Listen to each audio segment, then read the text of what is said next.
It was worth the wait. 29 years after winning its last NCAA title, Stanford is a national champion again. The Cardinal held off Arizona 54-53 on Sunday in San Antonio, with Wildcats star guard Aari McDonald missing a shot just before the buzzer.The number 1 overall seed in the 2021 NCAA women's basketball tournament. Stanford and coach Tara VanDerveer won their third championship, adding to the program's titles in 1990 and 1992. The 29-year gap is the longest for any Division I coach in any sport. McDonald gutted out 22 points and was harassed all night by Stanford's defense. But despite trailing by as many as 11 points in each half, the Wildcats still had a chance to win it. So how did Stanford clinch the title and in doing so beat Arizona for third time this season? How did the Cardinal, who were displaced by enhanced COVID-19 guidelines and forced on a 9-week road trip through 6 different states, end up as the last team standing after the most unique season in college basketball history? Our ESPN.com panel of Andrea Adelson, Creme and Mechelle Voepel goes inside the Cardinals' win and takes a quick look at what to expect in 2021-22. Stanford's depth was a big part of its championship run, but how big was sophomore Haley Jones in San Antonio?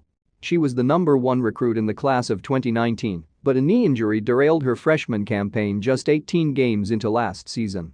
Now she's the Final Four most outstanding player.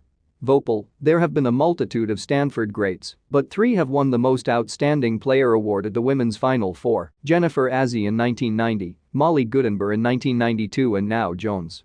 Azzi was a cornerstone recruit for the program, just as Jones is for this particular era of Stanford basketball.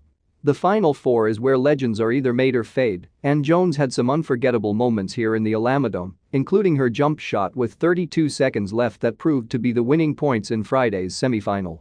Jones is from Santa Cruz, California, about an hour south of Stanford, and she arrived there with great expectations.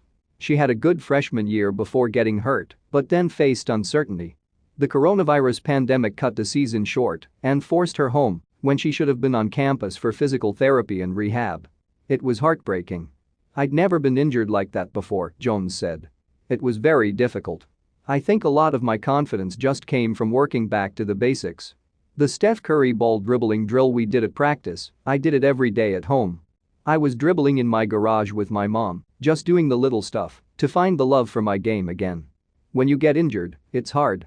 You lose faith. Why am I doing this? Where is the motivation coming from? Doing little things with the people that I love around me just kind of helped me get a passion for the game again, and my confidence kind of came from there." Adelson, "I admit, midway through the fourth quarter I had no idea who would win Most Outstanding Player. Somebody had to step up, and it was clear Jones needed to be that person for Stanford. Once she got into foul trouble in the first half, Stanford was not nearly as effective on offense, allowing Arizona back into the game. And when Arizona came back in the fourth quarter, it seemed obvious that Jones was the only player the Cardinal could turn to in an effort to save the day." Arizona coach Adia Barnes spoke at length about why Jones is so effective, because she's so good close to the basket. And when Arizona gave her some room to make a few shots, she did. "I didn't have the best first half, I got in foul trouble, which hurt me, the team," Jones said. "In the second half, I had to get back. Alyssa Jerome was telling me, 'This is your half, this is all you, this is your time.' Down the stretch, I just knew, if the ball came to me, I knew I had to shoot it. I had confidence in myself to make those shots.